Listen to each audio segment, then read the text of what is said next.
considered asthma outcomes. I call Jane Hunt. Thank you very much, Mr Chairman. It's a pleasure to serve under your chairmanship. And also, I am delighted to follow the member for Strangford and congratulate him on securing this excellent debate. Well done, and thank you very much indeed for what you've said. My speech will be less wide-ranging, I think, than the member for Strangford's, but I want to deal with two particular aspects. First of all, I should declare an interest in that my brother works in this industry.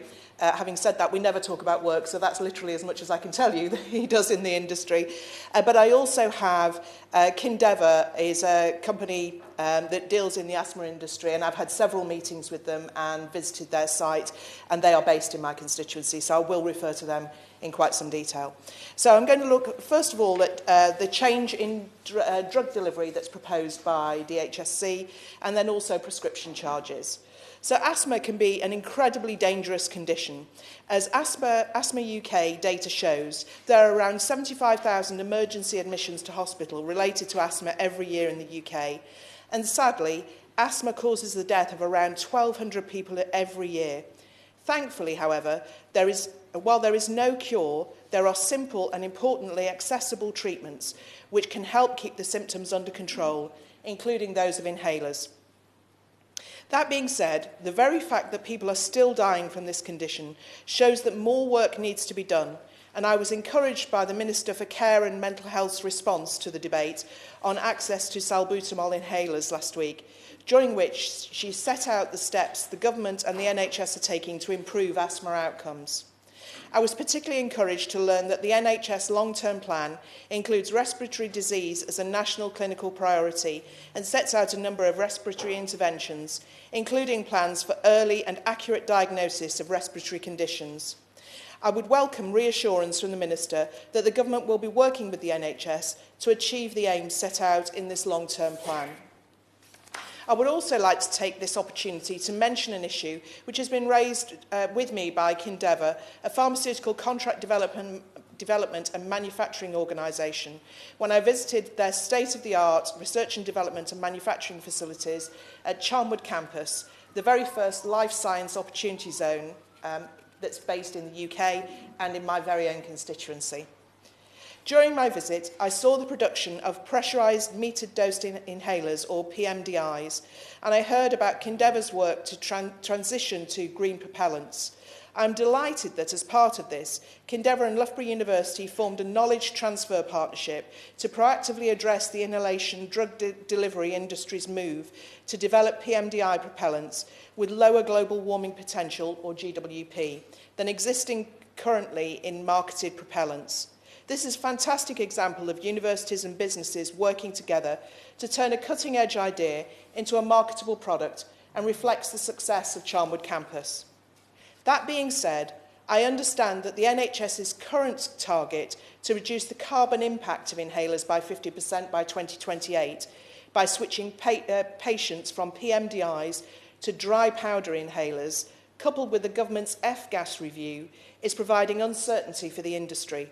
Specifically, I have been informed that the NHS switchover policy is shrinking the size of the UK PMDI market and that DEFRA's proposals to remove the essential medical use exemption of F-gases in PMDIs would put considerable pressure on the market before green propellant alternatives are widely available. While I, of course, fully support the government's net zero strategy and its commitment to building back greener from the pandemic, levelling up all areas of the country in the process, if we are to achieve these aims, we must work with industry to ensure that we do not unintentionally drive innovation out of the country, along with opportunities for inward investment and long-term highly skilled jobs, particularly in the East Midlands and most particularly in Loughborough from my point of view. We have a fantastic opportunity here to be a world leader in green propellants, and we have the willingness of industry to make the necessary changes.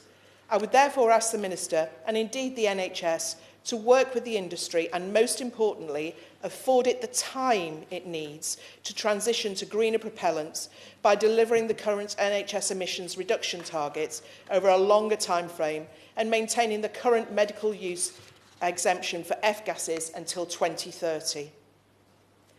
Consider the situation. Imagine the scene. You can't get breath. You're struggling for breath. Constituents have this problem across the country every day. They need the consistency of treatment to enable them to trust the medication and to get the delivery of medication quickly and accurately to them.